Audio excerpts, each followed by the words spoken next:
यह लड़का डॉल्फिन को खिलाने के लिए एक छोटी मछली पानी में फेंकता है, लेकिन डॉल्फिन मछली को खाती नहीं बल्कि वापस लड़के को सौंप देती है। लड़का उसे खाने का इशारा करता है तो डॉल्फिन ने सिर हिलाकर अपना मुंह खोल दिया था, जिससे लड़का घबराता हुआ मछली को उसके मुंह के अंदर डाल देता है, जिससे डॉल्फिन खुशी से पानी को उछालने लगी थी। जब कोई नहीं देख रहा था तो लड़का डॉल्फिन को छूने के लिए धीरे से हाथ बढ़ाता है और डॉल्फिन भी उसको छूकर आनंद हो उठी थी। जब लड़का वहाँ से जाने लगा तो डॉल्फिन उदास हो जाती है, क्योंकि वो लड़के को बहुत पसंद करती थी। दरअसल एक दिन पहले जब लड़का एक्वेरियम में चुपके से घुसा था तो पहली बार अचानक डॉल्फिन को नजदीक से देखकर डर गया था, और जब भागने लगा तो जिज्ञासावश रुककर कांच के पास डॉल्फिन को देखने लगता है, जिससे वो आकर्षित होकर अगले दिन एक्वेरियम में शो देखने पहुंच गया था। लेकिन डॉल्फिन वहां पर नहीं थी, क्योंकि वो बहुत हिंसक थी जिसको कोई नहीं संभाल सकता था। लड़का निराश होकर जब हारमोनिका बजाने लगता है तो उसे सुनकर डॉल्फिन खुश हो जाती है। वो तैरकर लड़के के पास आती है, जिससे उत्साहित होकर लड़का रात को चुपके से एक्वेरियम में घुसकर हारमोनिका बजाने लगा था। डॉल्फिन उसकी धुन से आकर्षित होकर कूदने लगती है, लेकिन तभी गार्ड के जागने से जब लड़का भागने लगा तो वो फिसलकर पूल में गिर जाता है और बेहोश होने से पानी में डूबने लगा था। तभी बड़ी डॉल्फिन मुंह खोलकर लड़के को पकड़ लेती है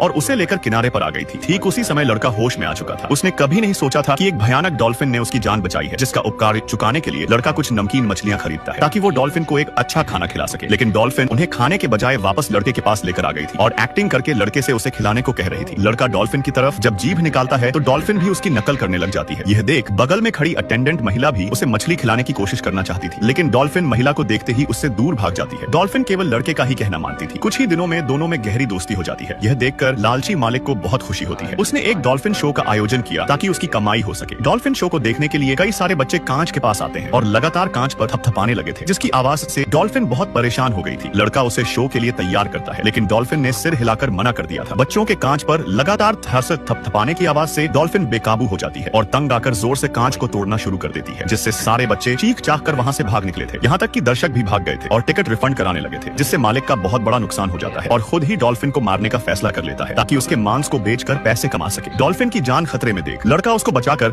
वापस समंदर में छोड़ने का फैसला कर लेता है। ड्राइवर पहले से ही नीच मालिक से नफरत करता था, इसलिए वो लड़के की मदद करने के लिए तुरंत राजी हो जाता है। दोनों ने क्रेन लाकर डॉल्फिन को बड़ी मेहनत से ट्रक पर चढ़ा दिया था। इसके बाद वो लोग समंदर की ओर चल पड़े थे, लेकिन लंबे समय तक पानी से दूर रहने पर डॉल्फिन का शरीर सूखने लगा था। पूरे रास्ते में लड़का उसको सहलाता और दिलासा देता रहता है। आखिरकार वो जल्द ही समंदर किनारे पहुंच जाते हैं, लेकिन तभी लालची मालिक भी वहां पर आ गए थे और डॉल्फिन को खींचने की कोशिश करते हैं, लेकिन ड्राइवर ने गाड़ी को सीधा समंदर में ले जाकर डॉल्फिन को खुला छोड़ दिया था, जिसमें डॉल्फिन धीरे धीरे तैरकर दूर जा रही थी। लड़का तेजी से दौड़कर डॉल्फिन को इशारा करता है और किनारे पर आकर डॉल्फिन से अंतिम विदाई लेता है। लड़का अपना दुख दबाकर चट्टान पर चढ़ गया था और इशारा करने लगा था। उसके इशारों को डॉल्फिन समझ जाती है और पानी से छलांग लगा देती है। यह नजारा देख मालिक तो दंग रह गया था और पछतावा होने लगा था कि वो इतने प्यारे जानवर को मारने वाला था। वो अब समझ चुका था कि असल में जानवर डरावने नहीं होते बल्कि इंसान होते हैं।